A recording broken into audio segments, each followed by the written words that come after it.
എതിർത്തവരെ കൊണ്ടാണ് സമൂഹം ഉണ്ടായിട്ടുള്ളത്, അല്ലാതെ അനുസരിച്ചവരെ കൊണ്ടല്ല.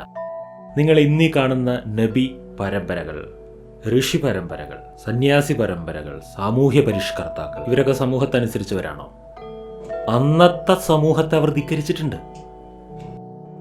അപ്പൊ ധിക്കരിക്കാനും പഠിപ്പിക്കണം. എവിടെ എങ്ങനെ പ്രോപ്പറായി ധിക്കരിക്കണം എന്ന് പഠിപ്പിക്കണം, എവിടെ എങ്ങനെ അനുസരിക്കണം എന്നും പഠിപ്പിക്കണം. ഇത് രണ്ടും വേണം, അല്ലെങ്കിൽ മണ്ണുണ്ണികളായി മാറും.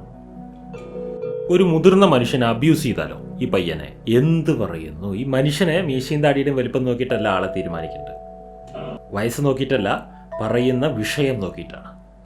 ഇതിനൊക്കെ ഒബ്ജക്റ്റീവായിട്ട് തിങ്ക് ചെയ്യാൻ പഠിക്കണം നമ്മൾ ആദ്യം, വ്യക്തിയെ നോക്കിയിട്ടല്ല.